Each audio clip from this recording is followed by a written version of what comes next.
Hello everyone and welcome to the next video of Questmaster Early Access. Keep in mind this game is currently on Early Access and the game is available on Steam for just $20. Well worth the price to pay. Also, if you're not sure if this game is right for you, there's a demo version for you to try out before buying it. So, this week, since Friday, there was an update, but it's a very small one. And I'll give you the reason for that. So now let's go over to what was updated this week. So let's see. Right, here it is. An upgraded ring box can now be acquired. Give Gemini a visit once you have appraised a fair share of rings. Okay, so what this means is if you have enough rings, you can actually talk to Gemini person. He'll give you the big ring box.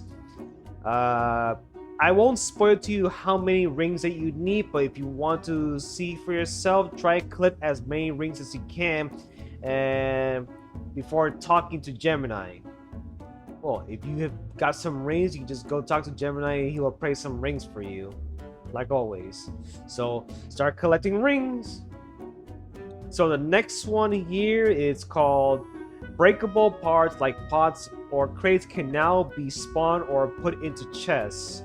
You can add them to enemies to spawn on death, spawners, chests, even pots themselves, and much more, as you can see right here. So what this means is that you can actually place a pot into another pot, or you can also place enemies with the pot as well, not just putting enemies inside the pot. You just put the enemies outside the pot by attaching to one of them. When they die, they spawn in, well, self-explanatory, pots, of course. You can also do it on bosses as well, but we'll go over to that in a minute. So, more info. It says here, unfortunately, both of our artists got sick this week, essentially preventing them from working on the game to any significant degree, which is why this week's update falls a bit short on new content.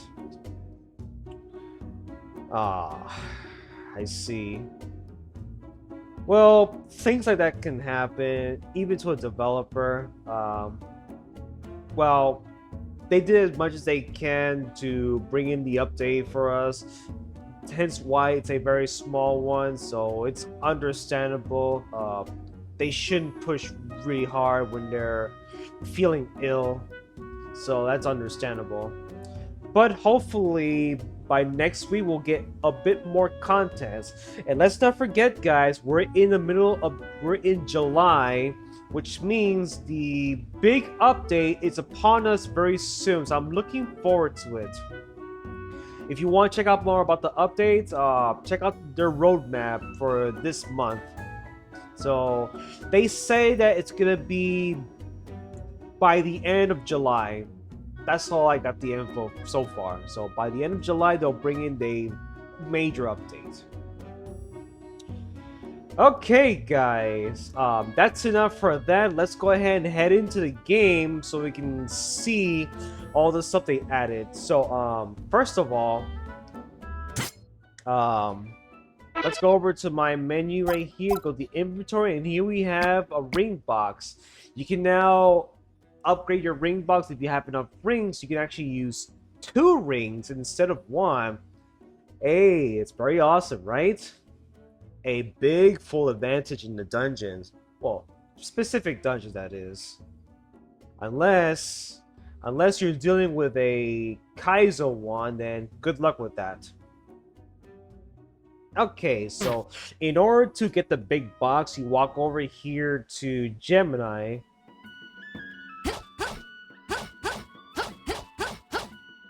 You go in here. Right here, you talk to Gemini, and he'll issue you the big ring box if you have enough.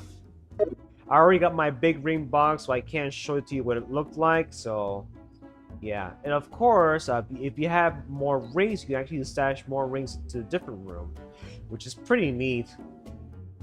I'm pretty sure in the future there's going to add Many more rings. I'm looking forward to it. Alright, so let's go ahead and head to the dungeon now so I can show you guys what these pots are about. And how can you use them in your dungeon. So we go here. Let's head on over to here. So, we're gonna try this real quick by adding a pot, placing it inside with another pot. Not sure if I worded it correctly. So here we got 2 pots without anything inside. So if you hold this and put another pot inside, you'll have another pot inside. Pot inside another pot. Get it? Well, that's a lot of pots. Okay. Oops. Didn't need to do that. Let's go ahead and... So now let's go ahead and test it out. So now we have a pot here. So if we throw one, it'll spawn in another pot. And a little finicky on picking up a pot. So, kind of useful for something. I can't describe what could be useful for that, but anyways. So we're gonna try a spawner. We're gonna spawn in one right here. It doesn't matter which one you want to put. So let's add a pot right here and let's attach one. Alright, it's gonna spawn in one. It's gonna spawn one at a time based on the type of spawner. So if we throw one, we can go ahead and add in another one. This is very useful if you want to kill enemies with these pots if you're running swordlets, you know? So let's try a different spawner and see what happens. Like these multi-spawner.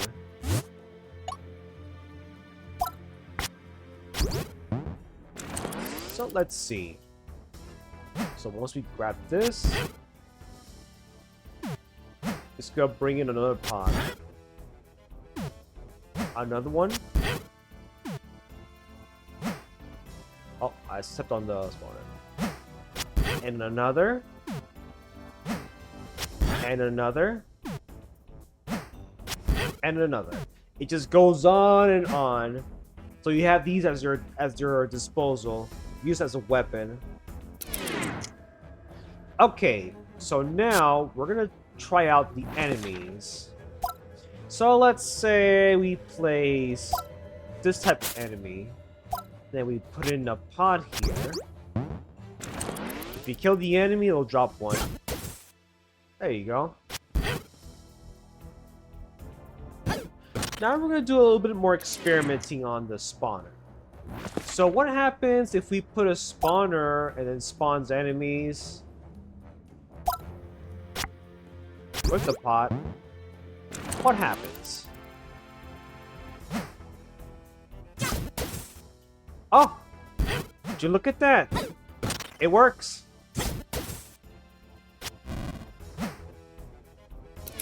There's bountiful ideas you can actually use for enemies with pots. So that's pretty neat. Although, what they could have done is they could have added a tiny pot icon onto the enemy when placed on in a spawner.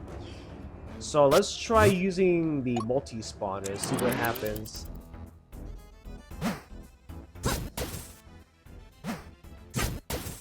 Yeah, basically the same way. Big supplies of pots. That's very handy. Same way when you put a pot on a boss, like, let's say, Golmek. So what happens if we put the pot on this one? Let's see. When it takes damage. Excuse me.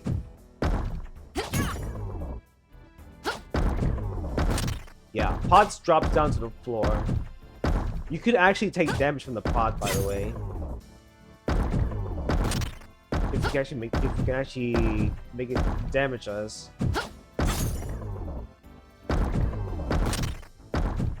Oh, apparently it does not damage you. So I had a feeling that when I was testing it out, it actually damaged me. Maybe it was the radius of the Golmec. Yeah, it could be the radius of the Golmec. So I'm actually curious, what happens when you put the pod inside a pod attached to Golmec? Only one way to find out. Let's add a pod here and a pod there. Let's attach it here and see what happens.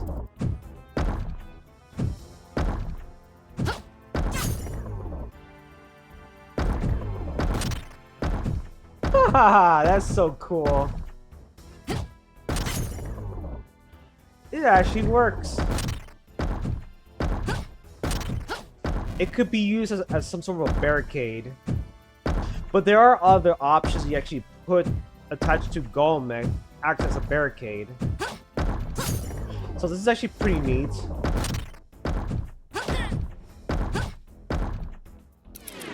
That's actually pretty neat.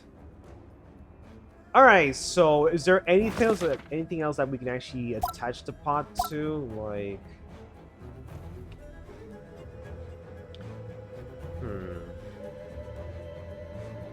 Perhaps we can actually use this. So what if we use this and... Let's give it the event. We're gonna have the square here.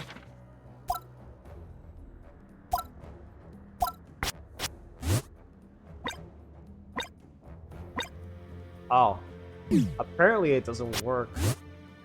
There's no shape conditions, right? Nope, there's no shape conditions. So I can't utilize that. But hey guys, it actually works. Putting pods inside a pod attached to an enemy, that's pretty cool. So what if we add this with 2 pods? Not sure if I already covered that. Let's see.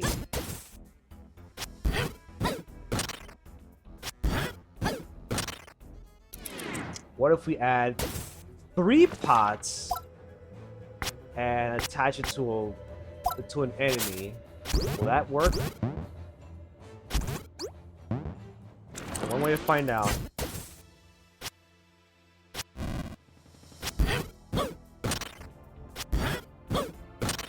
Oh, apparently it doesn't work. Maybe it's not intended this way. But hey, it works, guys. I hope you enjoyed this little presentation. Be sure to check in with my next video that will be coming up soon, by next week, where we discuss more of the updates and perhaps a little side bonus what I have in store for you guys if you want to use one of your dungeons. Well guys, that's it for now, so thank you guys for watching. Be sure to check out this game that's available on Steam for $20. Just remember, this is currently on early access, and we are on this month's roadmap for a major update which is coming soon by the end of July, perhaps the last day on Friday, the last Friday. Let's put it that way. So guys, take care, and I'll see you guys in my streams and the next video. So take care.